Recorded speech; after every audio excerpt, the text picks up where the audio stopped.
What's going on, everyone? So, yeah, I've been away for a bit because, again, this shit just keeps escalating.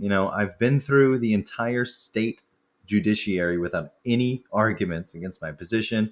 The opposing attorney can't reply to anything, she can't file anything. It's the most absurd case I've ever.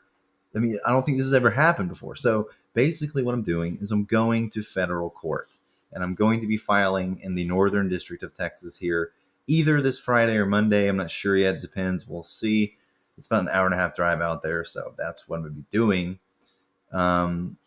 this week. So again, just very busy with this stuff. However, I just wanted to go over and just kind of show you what I'm dealing with here. I'm just going to read you this notice of intent to remove that I filed last week. So essentially, this is I'm fed up at this point. So you're going to see some strong language, but again, this stuff has been ignored throughout this entire process. So introduction, respondent, relator, defendant, representing himself in his own individual capacity as me, hereby refrains from referring to himself in third person. I find it to be repugnant. In reality, I'm simply a father who was brought into this situation during the most precious time of year, Christmas.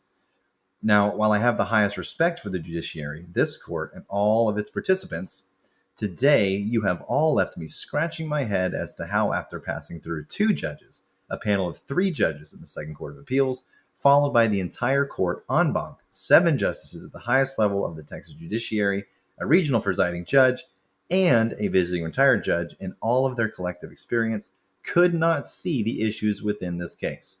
Perhaps most shocking is how, after over 1,500 pages of documents, pictures, sworn statements, and most importantly, without any opposition or engagement with any part of it from our friends on the other side, it's not enough to overcome the apparent deep-seated antagonism that has only left more questions unanswered and fraud unaddressed. I am here not out of disrespect, but because I was compelled to be here. I am not seeking the world, I'm only answers. The relief I seek is not that of impossibility, but is that which is enshrined in the most fundamental protections our country has to offer. It's a relief that has been continuously denied time and time again without any explanation. In fact, the latest denial actually makes the most sense out of any order issued so far in this case. So for that I am hopeful. However, the latest denial, albeit legally justified on face value, was made in error, and the only exhibit attached to the motion is the reasons why I believe this to be true. So essentially what happened is I filed for recusal. They started doing a bunch of shady shit with my filings, like literally modifying them, which I called them out on. Then they amended their orders of referrals. And they basically stopped docketing all of the pleadings in the electronic filing manager to make it more difficult for me to make my appellate record for mandamus, considering that's the only remedy available in the event that they deny a motion to recuse. So essentially, they brought in a visiting retired judge from the Second Court of Appeals. She was retired. She comes in to hear the case. And when judges that are retired come in to hear a case, what they have to do, pursuant to the Texas Government Code, is take their oath of office and their anti-bribery statements before hearing the matter. The regional presiding judge is supposed to take those oaths, file them with the clerk of the court that she's going to be presiding at, which obviously I requested before the hearing. So notwithstanding that fact, the day of the hearing, which was last week on the 7th, I had extraordinary teeth pain. Shit happens. It just happened to happen that day. I woke up, could barely even talk. I called my dad and I told him, hey, I have tooth pain. We need to contact the court, let them know, and I'm going to try to file a continuance. And then that's when I ran into problems. And the first problem in doing this was the EFM issues, which is the electronic filing manager prevented the filing of the continuance. Exhibit A is attached here too for the purpose of demonstrating a reoccurring theme in this case. Not only did I have every intention of coming to the hearing, but given the circumstances, did everything in my power to communicate regarding the situation. These efforts only came second to the rules of law.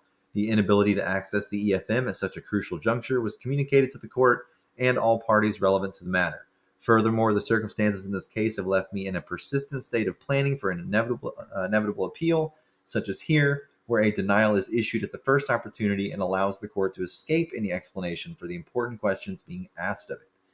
Given that my access to the EFM was unavailable during the crucial time that a sworn continuance should have been filed, It raises more questions which require answers to protect my rights that have been continuously violated.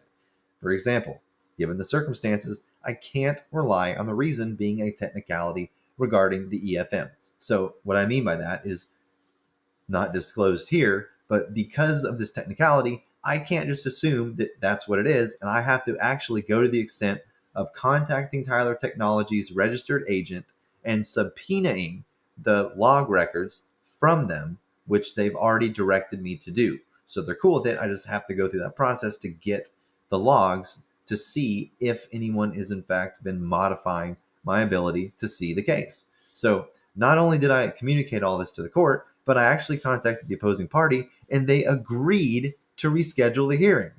They agreed.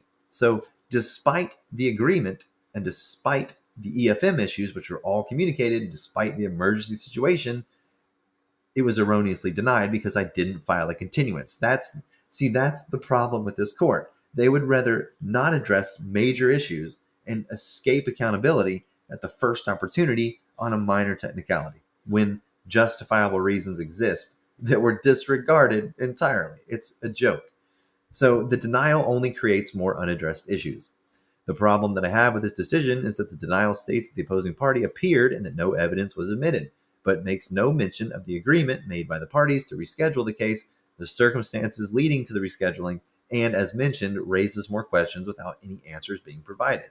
This would leave one to believe that despite the mutual agreement, the opposing party showed up anyway and acted as if no agreement was made, notwithstanding that it mentioned that she appeared by her attorney of record, which is currently under scrutiny and remains on the long list of unanswered questions, because at this moment in time, there remains like at least 10 unanswered motions that I'm trying to set for hearing, but I can't set any of those for hearing until they rule on the oldest one, which happens to be a summary judgment motion. So this is just ridiculous. So now I'm at the point where point 3 here, no further state remedies exist. After nearly 11 months of seeking answers, only more questions have arisen. If the court wishes to revisit the denial of the recusal, given the circumstances pointed out, or in the alternative, adopt the still pending motion to enter judgment and original unmodified joint motion to recuse, it has the discretion to do so. I am awaiting proper service of the denial, which came today, via the electronic filing manager as required by law, and upon receipt will be removing the case to federal district court to address the ongoing constitutional issues that the state refuses to address. The court, in its perspective, may see me as a nuisance, a pest, a fool, a retard. However, I almost put retard, but I refrained. However, when taking a step back and looking at the full picture, it's worth 1,000 words, as they say. So what I did is I took the entire case docket and I visualized it, and using Excel, and I showed the proportion of filings by each submitter. Holy dicks, 68.8%. That's like I'm at the fib ratio, and like look at me go. I'm like Pac-Man. It's unbelievable. How do you explain this? It is not like I'm just filing frivolous shit. Otherwise, I would have been labeled a vexatious litigant by now. But I haven't been. I've just been producing documents, trying to show them that not only are they wrong, but there's no argument against my position, which is exactly why I filed a summary judgment. So you'll notice, and this is kind of funny, no Cooper Carter. That's my wife's attorney.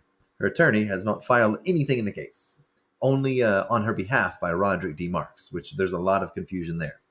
So this picture is a collection of all case files available on the EFM up until the recusal was filed, and it's a combination of case numbers 24-0395, which is the Supreme Court, 02-24-00149-CV, which is the Second Court of Appeals, 322-744-538-23, which is the protective order suit, and the 322-744-263-263, or -23, which is the divorce case.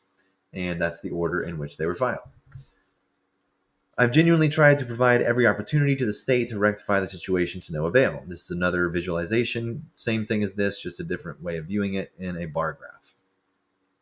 The recusal wouldn't be necessary and is not a reflection of the judges in this case. I've attempted every other legal avenue to accomplish such task to no avail, which leads us here. I hope the court can respect that. I hope the court will reconsider its denial of recusal or do what is right so that the recusal will be moot. Until the current orders are either vacated or legally justified, I must continue to fight for my family, which requires that I seek federal intervention. And then I go into the basis for removal, which basically I bring up the fact that, the failure of state court to provide any adequate remedy. I go with the fact that, the domestic relations exception does not apply here because I'm not asking the federal court to do custody and property decisions. I'm just simply asking for answers regarding what the hell's been going on in this case and what the answer is for the remedy here, because I don't think one exists. Rooker-Feldman doctrine does not apply because I'm not asking them to review a final judgment, unlike most people that remove their divorce cases to federal court. Mine is unique in the fact that it is still temporary and not final. And literally, there's been no attempt whatsoever by anybody to move the case forward. It's just been me seeking relief on a solo mission for like 11 months with no reply. This is unreal, bro. And then lastly, the younger abstention doctrine does not apply because I'm not seeking federal intervention in active state proceedings. There's literally nothing going on. They're not interrupting anything. They're literally going to be in jurisprudence helping everything by providing relief, because until I get the relief or until I'm given a reason why it's not warranted or legally justified, why do I have any reason to not continue? It's absolutely ridiculous that this has gone to this level. But the question is, what is the price tag of 2 children's future, 1 year of emotional distress, and the intentional deception that was committed not only on the court by my wife, but her attorney? There's no explanation for it. And they rely on their inner circle of FUD, basically, to win these things, like, trying to get me to submit my information to the OAG when I know firsthand and by even looking at it that it's totally a fraudulent document. It's not Holly Hayes' signature. I've downloaded like 250 documents that chick filed, and the signature, I matched them up. That's the only one that looks like that is the one in my case. So, it's up to you, man. Like, keep going, or tell me why I'm wrong. Give me an argument, something. But dude, what the hell, man? This is the legal system in Texas, bro. And I'm assuming federal court's not going to be any better. But hey, I have no other options. So here we go.